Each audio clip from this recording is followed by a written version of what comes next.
Hay historias que sencillamente desafían cualquier tipo de explicación. Se quedan ahí, justo en la frontera entre lo que creemos que es real y lo que es, bueno, imposible.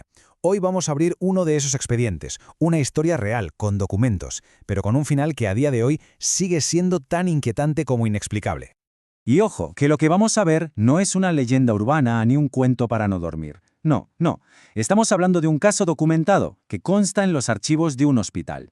Cada detalle que vamos a contar se basa en informes oficiales, y eso la verdad es lo que hace que todo esto sea mucho más perturbador.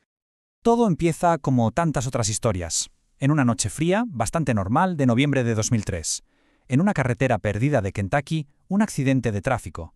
Algo trágicamente rutinario está a punto de convertirse en el inicio de un misterio que todavía hoy sigue abierto.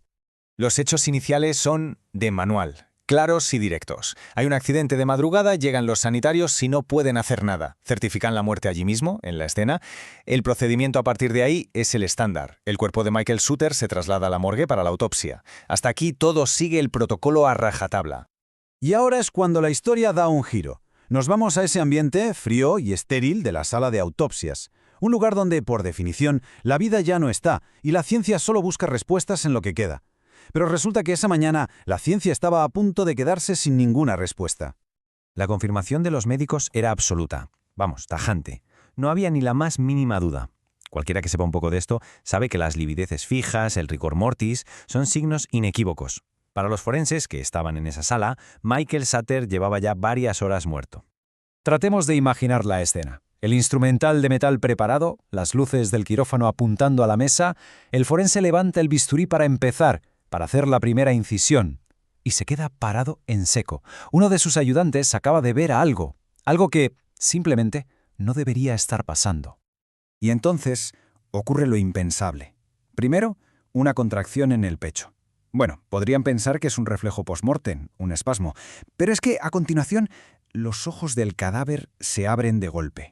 Y ya, para rematar, ese hombre, declarado muerto horas antes, empieza a incorporarse lentamente en la mesa. El pánico en esa sala tuvo que ser absoluto. El foco de la historia, claro, cambia de repente. Ya no es el shock de los médicos, sino la experiencia de la persona que acaba de regresar. ¿Qué vio? ¿Dónde ha estado durante todo ese tiempo?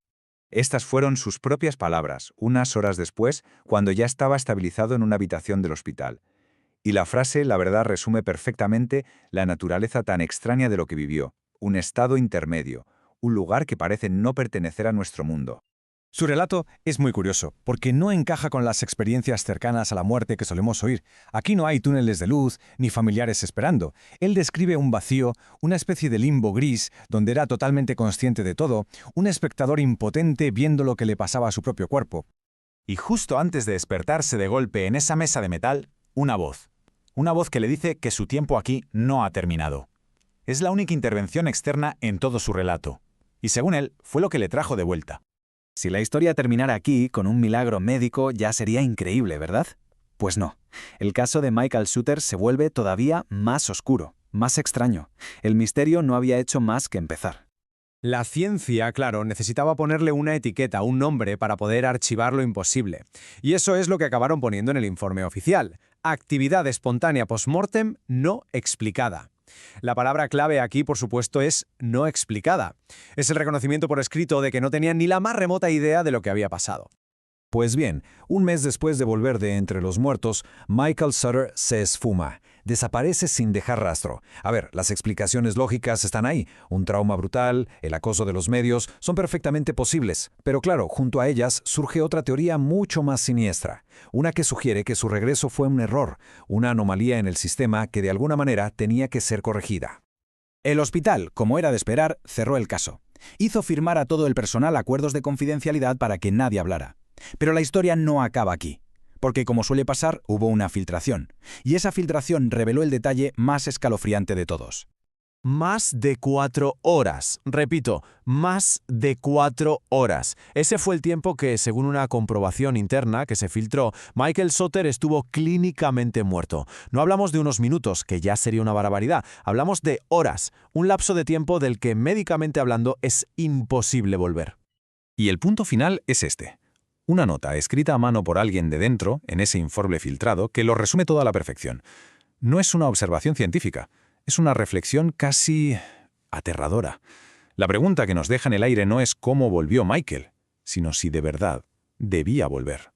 Un misterio que hasta hoy sigue sin ninguna respuesta.